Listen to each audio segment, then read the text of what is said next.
Hi there, Sophia here. Today I'm going to show you how I do my hair color.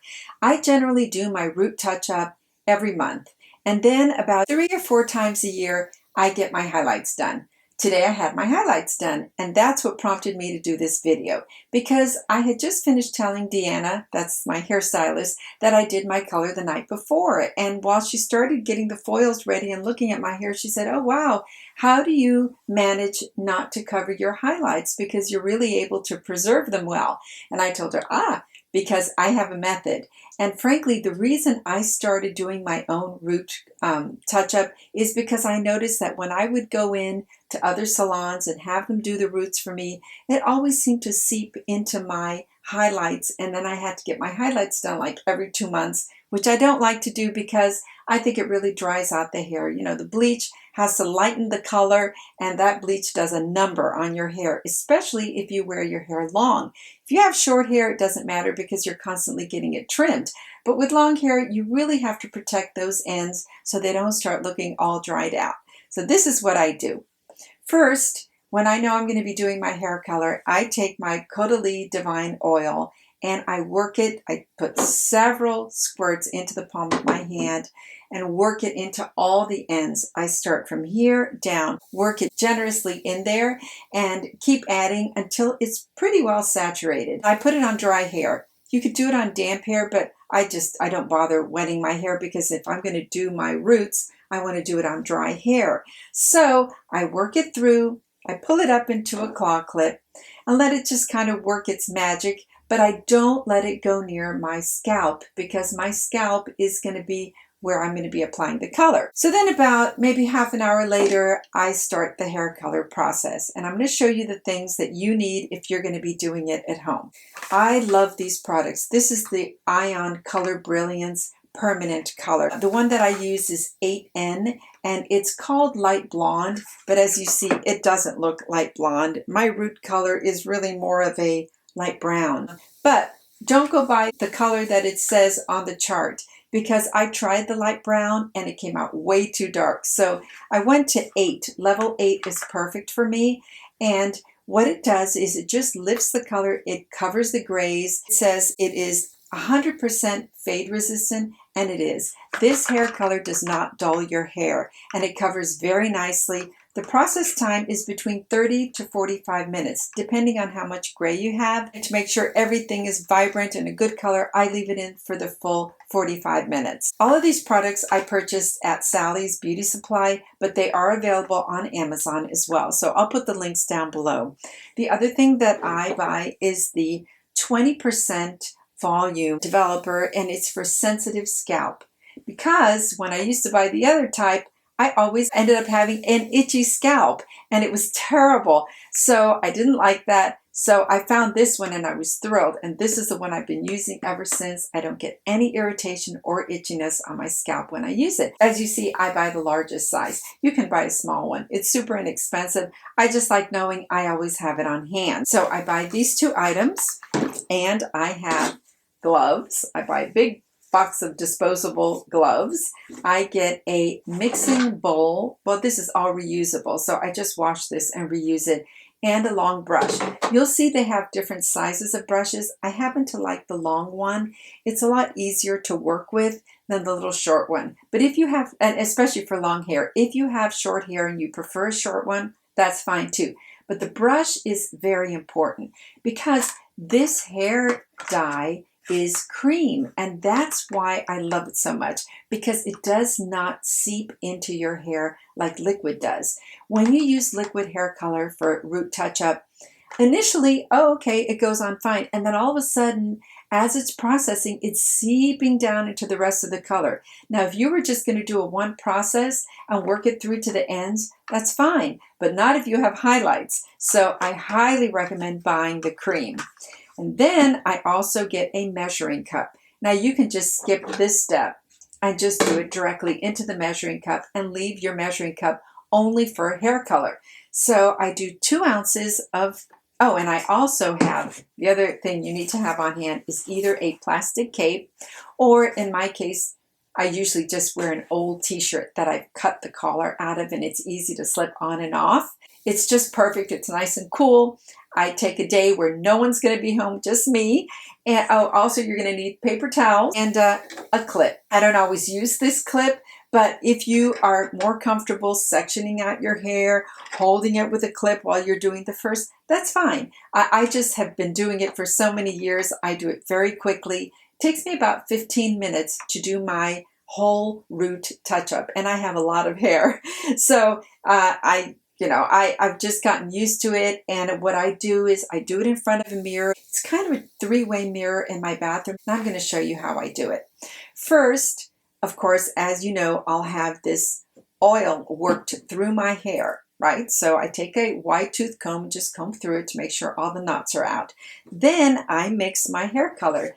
As soon as you mix your hair color, you should use it pretty much quickly. Now, this has to be mixed very well because you don't want lumps in it. You want it to be a very nice, smooth consistency, almost like a mousse. And if you do a very quick mixing and mix, you can use either, I just use the brush, but you can use a plastic spoon. Don't use metal things with these. I don't know why, but it always says don't use metal objects. So I use the full tube of this because, as I said, I have a lot of hair, but this is also reusable. So if you happen to just need a little bit of it, you can use half and use the other half another time.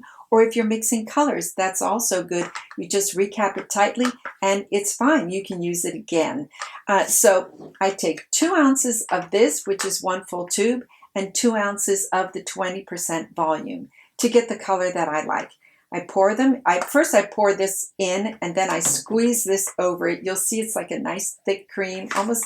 Let me show you what it looks like. It looks like a toothpaste tube. See, I've already used some of this because I mixed it in with another color one of the times. But anyway, this is what it looks like. You squeeze it out, you take it, you mix it really, really well, scraping off and mixing until it's a consistency that's smooth and lump free. Then what I do is I start here. I always start from eyebrow to eyebrow. I start here and part it. Then I dip it in and I start going back and forth, and then back and forth, and I do it very quickly, actually. It's not rocket science. It's not a big deal. If a little bit gets on, that's what the paper towels are for. You quickly put your brush down, clean it off if some of it ends up somewhere else. But I go all the way back into my crown area. So once I have gone from one end to the other, then I start doing this. And I go in, and I go in, and I go in. Once all this part is done, then I take it, I dip it in, and I go right in here. I go in here, I go in here, I go in here, in here. The nice thing about it being a cream and thick is it does not drip down. You don't have to worry about it getting into your eyes like liquid. Liquid is a lot harder to work with, and that's why it comes in those plastic tubes with the nozzle, a skinny nozzle. I don't do that. Anyway, then I've already done the first half of my head, and I start with the back. So I get in here, lift up, and then start going across. Now, if you prefer to go up and down, you can do that as well. I'm looking in one mirror, and I'm going up and down until I have all of it done. Then I lift up and go all along the back. Okay, that's it. So generally when that's done, it's been 15 minutes already. Oh, I forgot to mention, you need a timer. I always use my iPhone, a watch, anything that has a good timer on it. And if you're distracted, you're watching TV, reading, whatever, always jot down the time so you remember. So you are within your 30 to 45 minutes. Then it's time to rinse. And I go in and I rinse really, really well. I have a shower that has a nozzle on it. I make sure all the colors rinsed out well before I go in with my shampoo. The shampoo that I'm loving is also by Ion.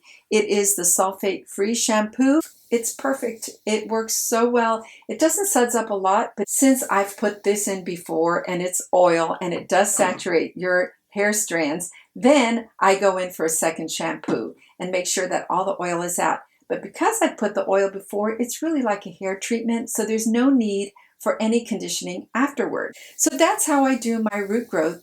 coloring, just the roots so that it's all ready for my highlights. I do it the day before. I never do it the day I'm going to have my highlights done because it really is almost like too much processing for the hair.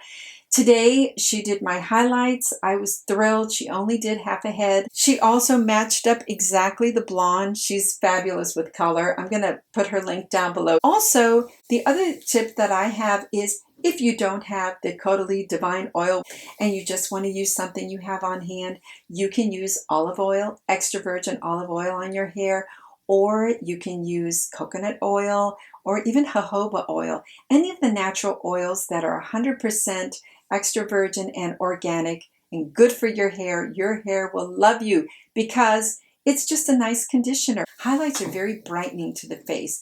I hadn't done anything in 4 months and I knew I needed a lift when I came back from New York. I was mostly wearing wool caps and wool hats, so it wasn't a big deal. But when I got back to Florida, I thought, okay, it's time for highlights. I told her I wanted golden highlights. I always stay away from anything ash. I don't like frosted. That's a big no-no. It's very aging, and unless you have the type of hair that's like a pitches towards platinum blonde, then okay, maybe go that icy white with your highlights. If you have a dark base to your hair, or dark brown, or even dark red, highlights are still gorgeous. They just create an aura of color, and it does so much towards brightening your complexion and also making you look younger. So those are my tips for hair color. I hope you enjoyed them. I am not an expert by any means. I just love hair. I love doing it myself. I love the freedom of controlling the color. Sometimes it's trial and error, but what I will say is many of these tend to be darker than what's on the actual chart. So if you're looking for a color, I would talk to the person in the store, the associates at Sally's, or in any of these stores where they sell professional hair supplies. They know their stuff. All right, that's it. Hope you have a great day, and don't forget to subscribe, and I will see you on the next one. Bye now.